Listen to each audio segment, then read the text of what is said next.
This is Will Buchanan reporting for the Walk for Liberty.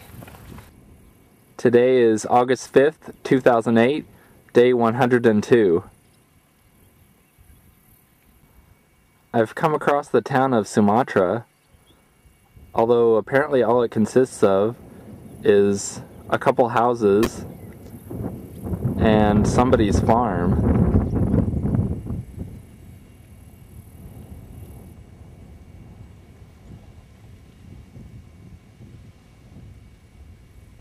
It actually looks like the right side of this farmhouse is at least partially underground.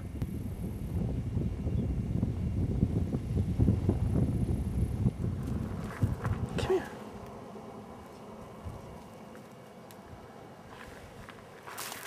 Oh.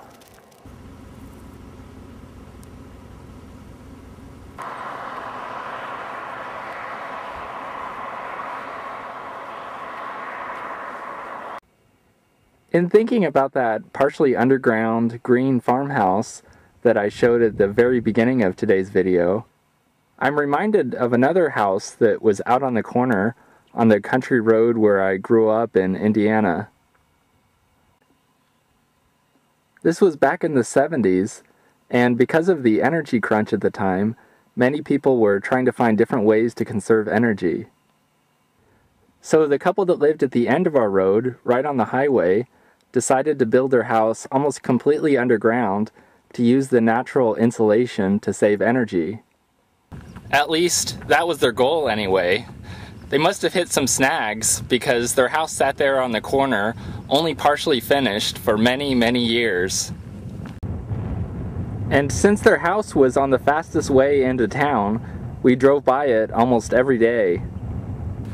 When we drove by, my dad would often comment, "That house is an eyesore. They should tear it down," or "It should be torn down." His statement is obviously pretty vague, and it's unclear who he intends to be doing the tearing down. Certainly the owners themselves wouldn't want to tear it down, as they had already invested all their time and money into building it, and had intended to eventually finish it someday. So the only logical party he could be referring to, and especially with knowing a little bit about my dad, is that he was intending for the government to be the entity which would do the tearing down. It's intriguing to me, the things that many people advocate that the government do to others and their property, when they wouldn't in a million years consider doing it themselves to that other person or to their property. For example, my dad, if he had the knowledge, probably wouldn't himself drive a bulldozer to destroy that couple's house. But he likely would have been the first one there to cheer on whomever the government had hired to bulldoze their house.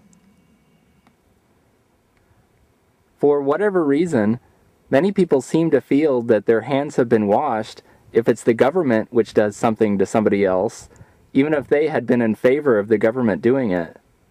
Whether it's something somebody does with their own body, such as smoking marijuana, or something they do with their own home or business, such as owning a gun, or opening a strip club in a non-designated area, or allowing their patrons to smoke.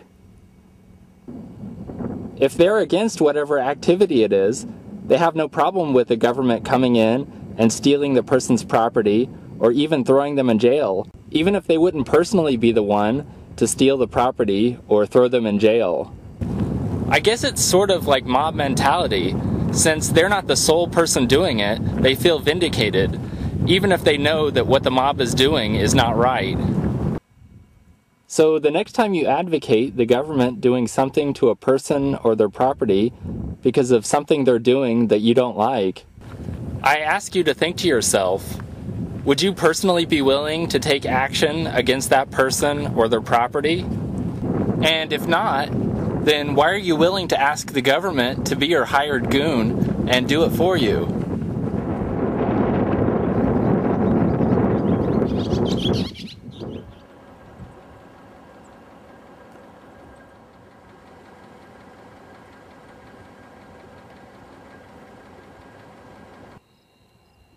I walked almost 21 miles today.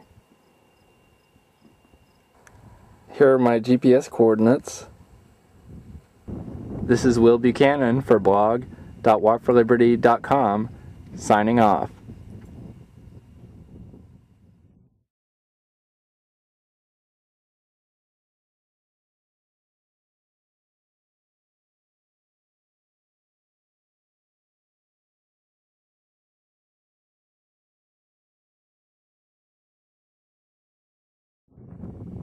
Here's another one of those spiders I saw yesterday.